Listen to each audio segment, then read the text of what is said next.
दोस्तों, स्वागत है आपका आपके अपने YouTube चैनल दीपक चौहान सर में। आशा करता हूँ आप लोग सभी स्वस्थ होंगे और पढ़ाई कर रहे होंगे।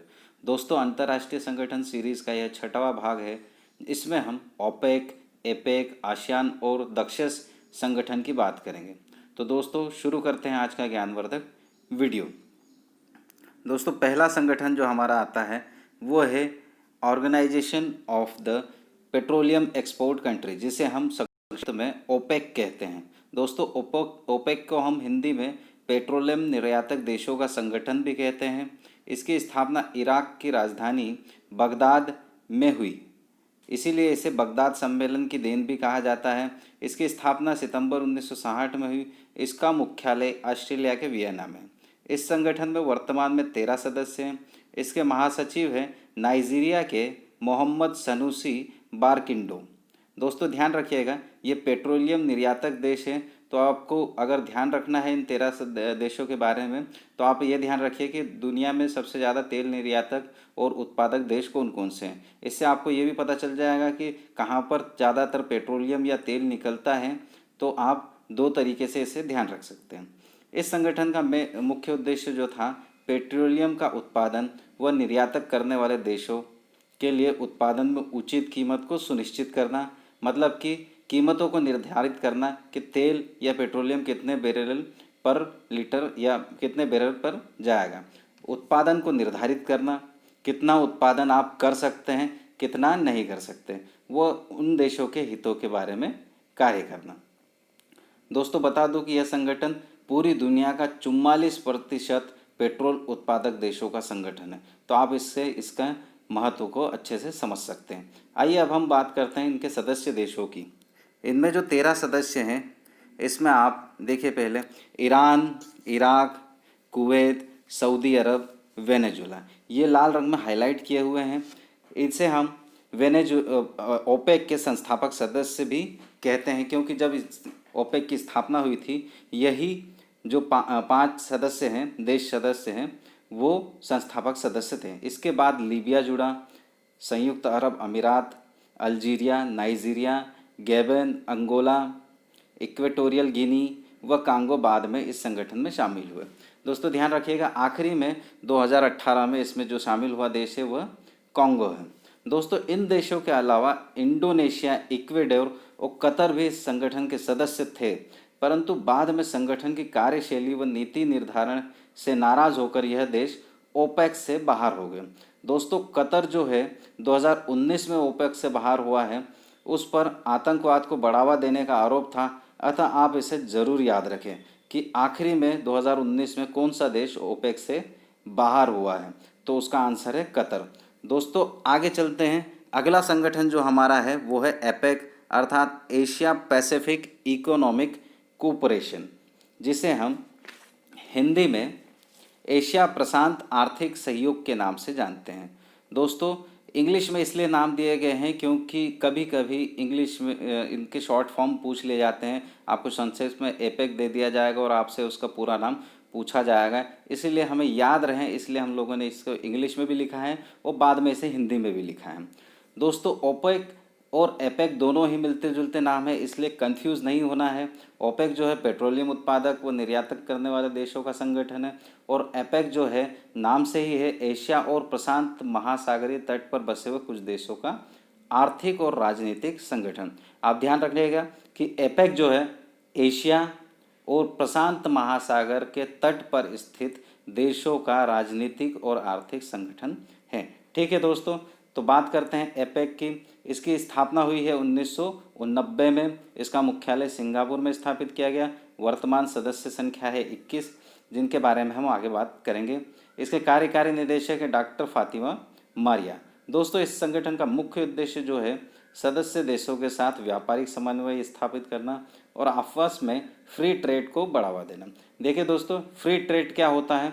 तो फ्री ट्रेड मुक्त व्यापार होता है, जिसे हम हिंदी में कहते हैं मुक्त व्यापार। इसमें क्या होता है, दो देश आपस में ट्रेड बैरियर को कम करते हैं।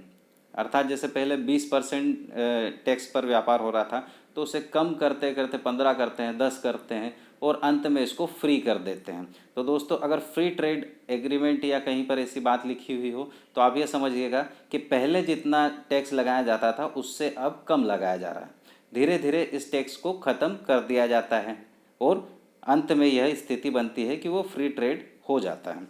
तो दोस्तों आगे बात करते हैं सदस्य देशों उद्देश्य में इसका क्या है, आर्थिक संबंधों समन्वय स्थापित करना, सदस्य देशों के बीच उदार व्यापार और फ्री ट्रेड एरिया को समर्थन देना। आगे हम लोग इसके सदस्य देशों की बात करते हैं। इसमें ऑस्ट्रेलिया है, ब्रुनई है, कनाडा है, इंडोनेशिया है, जापान है, दक्षिण कोरिया है, Malaysia, New Zealand, Philippines, Singapore, Thailand, America, Taiwan, Hong Kong, चीन, Mexico, Papua New Guinea, Chile, Peru, रूस, वियतनाम, ऐसे कुल 21 देश हैं। दोस्तों जो प्रशांत महासागर है वह एशिया, ऑस्ट्रेलिया और उत्तरी अमेरिका और दक्षिण अमेरिका के बीच में है। अर्थात अगर प्रशांत महासागर के पूर्व की बात की जाए तो पूर्व में एशिया और ऑस्ट्रेलिया है और पश्चिम में ऑस्ट्रेलिया और एशिया है, और अगर पूर्व की बात की जाए तो उत्तरी अमेरिका और दक्षिण अमेरिका है।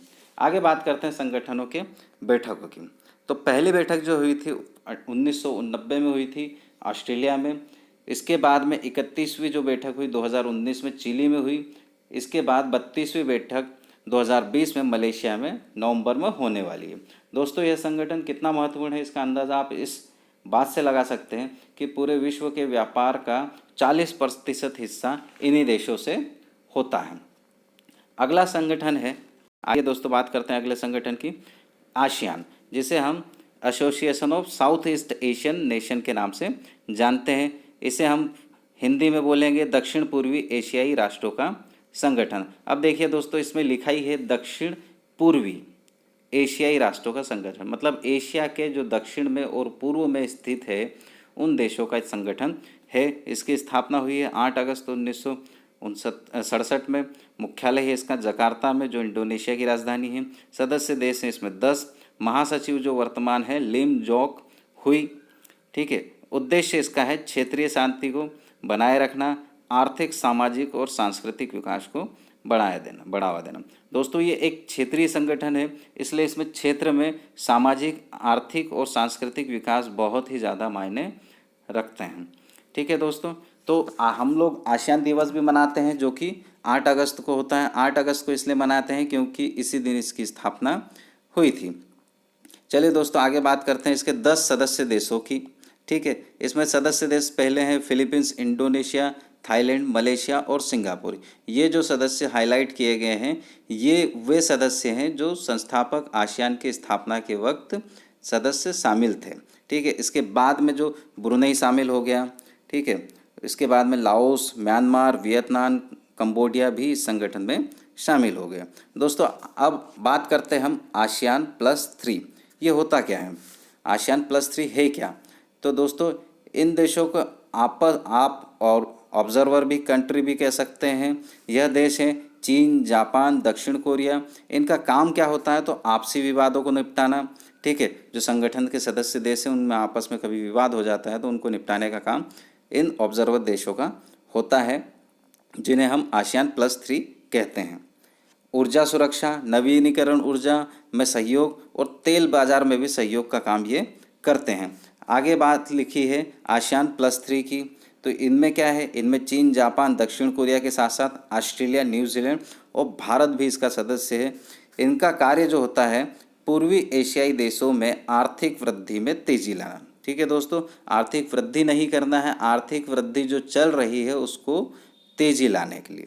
याद रहे दोस्तों, भारत आसियान देशों के साथ फ्री ट्रेड एग्रीमेंट में है, मतलब कि आसियान देशों में जितने भी सदस्य देश हैं उनके साथ जो भारत का व्यापार होता है वो फ्री ट्रेड एग्रीमेंट के तहत होता है।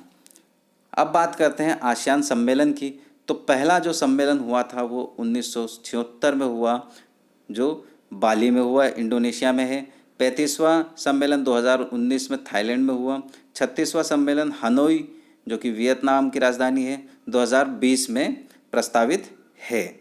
आगे बात करते हैं हम दोस्तों, अगला जो संगठन हमारा आता है वो आता है south Asian association for regional cooperation, जिसे हम सार्क के नाम से भी जानते हैं और इसे हिंदी में दक्षिण एशियाई क्षेत्रीय सहयोग संगठन अर्थात दक्षेस भी कहा जाता है। दोस्तों ध्यान रखिएगा, इंग्लिश में इसका शॉर्ट फॉर्म क्या बनता है, शार्क, और हिंदी में क्या बनता है, दक्षेस। इसकी स्थापना जो हुई है 8 दिसंबर 1985 को हुई। जो स्थापना का आइडिया जो है, प्रस्ताव जो है, तात्कालिक बांग्लादेश के प्रधानमंत्री जिया उल हक से ने दिया था। तो आप ये बिल्कुल नाम ध्यान रखिएगा कि शार्क की प्रस्तावना किसने दी थी। इसका मुख्यालय काठमांडू में है।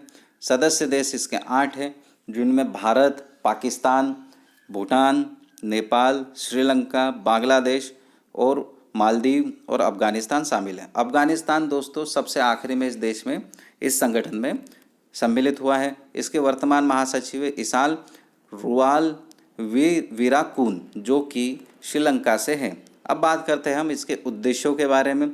तो उद्देश्य, इसके प्रमुख उद्देश्य जो है वो है आपसी विश्वास और आपसी समस्याओं के प्रति समझ बढ़ाना, मतलब आपस में कोई विवाद ना हो, इस पर ध्यान रखना है। जीवन स्तर व गुणवत्ता को बढ़ाना, यहाँ के जितने भी संगठन के सदस्य देश हैं उनके लोगों के जीवन स्तर और गुणवत्ता को बढ़ाना है। सामूहिक आत्मनिर्भरता को बढ़ाना है। साझा हितों के मामले में अंतर्राष्ट्रीय मंचों पर सहयोग को मजबूत करना है। दोस्तों ध्यान रखिएगा, जब नरेंद्र मोदी जी प्रधानमंत्री बने थे पहली बार, तो उन्होंने सार्क देशों को ही इनवाइट किया था अपने शपथ ग्रहण समारोह में। तो आप इसे ध्यान रखिएगा। और दूसरी बात यह है कि यह संगठन इतना सफल नहीं हुआ जितना इसे होना चाहिए था। भारत की इसमें बहुत ही मजबूत दावेदारी है। इसमें क्या है कि भारत जो है संगठन जनसंख्या, क्षेत्रफल और अर्थव्यवस्था के हिसाब से सबसे बड़ा देश है। ठीक है, इसको बढ़ावा देने, सार्क देश संगठन को बढ़ावा देने के लिए भारत बहुत समय से कार्यरत है और इसको बढ़ाने के लिए हमेशा काम करता है। आगे देखते हैं दोस्तों, सार्क सम्मेलन कहाँ कहाँ हुए हैं, कब हुए हैं। तो पहला सम्मेलन हुआ है ढाका में 1985 में। 19वां सम्मेलन 2016 में इस्लामाबाद पाकिस्तान में होने वाला था, परंतु यह नहीं हुआ। क्यों नहीं हुआ, तो यहाँ पर क्या हुआ था, जब आपको याद होगा जम्मू कश्मीर के उरी क्षेत्र में हमला हुआ था, भारत पर हमला हुआ था। तो इसके बाद पाकिस्तान में जो सम्मेलन हुआ था उसका सभी ने बहिष्कार कर दिया। नेपाल को छोड़ करके इस सम्मेलन में किसी ने भाग नहीं लिया, इसलिए इसको सम्मेलन को कैंसिल माना गया। ठीक है, और यह बैठक कैंसिल हो गई थी, इसलिए अगली बैठक कहाँ पर होगी यह भी डिसाइड नहीं हुआ। अब देखते हैं दोस्तों, सार्क सम्मेलन में भारत में कौन कौन से सम्मेलन हुए उनके बारे में। ठीक है दोस्तों, तो जो सार्क देशों का दूसरा सम्मेलन था 1986 में, वो भारत में हुआ, भारत के बेंगलुरु शहर में हुआ। 8वां सम्मेलन 1995 में नई दिल्ली में हुआ और 14वां सम्मेलन जो कि 2007 में हुआ था वो भी नई दिल्ली में हुआ। दोस्तों ध्यान रखिएगा, 2017 में मध्य प्रदेश के इंदौर शहर में सार्क प्रवक्ताओं की बैठक आयोजित हुई थी। तो इससे कन्फ्यूज़न ना हो, प्रवक्ताओं की बैठक थी वो। अलग अलग बैठकें होती है, कभी प्रवक्ताओं की होती है, कभी सदस्य देशों के प्रधानमंत्रियों की होती है, शिखर सम्मेलन कहते हैं जिसे, और उसके बाद में कभी कभी विदेशी मंत्रियों की बैठक होती है। तो ये अलग अलग बैठकें होती रहती हैं। ठीक है दोस्तों, तो आगे बात करते हैं हम साफ्टा की। तो दोस्तों साफ्टा होता क्या है, तो south Asia free trade agreement को हम लोग शॉर्ट में कहते हैं साफ्टा। इसका अर्थ क्या होता है दोस्तों, तो दक्षिण एशिया को मुक्त व्यापार एग्रीमेंट या समझौता इसका हिंदी अनुवाद होता है, जो कि 6 जनवरी 2004 को इस पर हस्ताक्षर हुआ था दोस्तों। 1 जनवरी 2004 को इस पर हस्ताक्षर हुए और यह लागू हुआ था 1 जनवरी 2006 से। दोस्तों साफ्टा जो 12वें सम्मेलन में, सार्क सम्मेलन में घोषित हुआ था, जो कि इस्लामाबाद पाकिस्तान में हुआ था। इस समझौते में सदस्य देश आपस में मुक्त व्यापार करेंगे या ट्रेड बैरियर को कम करेंगे। जो सार्क सदस्य नहीं है, यदि वह भी सार्क देशों के साथ मुक्त व्यापार करना चाहते हैं तो सार्क नियमों के अनुसार कर सकते हैं। तो दोस्तों जो भी महत्वपूर्ण चीज़ें थी सार्क, ओपेक, दक्षेस और अपने एपेक के बारे में, वो हम लोगों ने सारी ही की सारी की है। दोस्तों वीडियो अच्छा लगा हो तो आप इसे लाइक करें, सब्सक्राइब करें और चैनल को ग्रो करने में मदद करें। दोस्तों आप यूं ही पढ़ाई करते रहें और हमारे साथ बने रहें। वीडियो देखने के लिए आप सभी को धन्यवाद।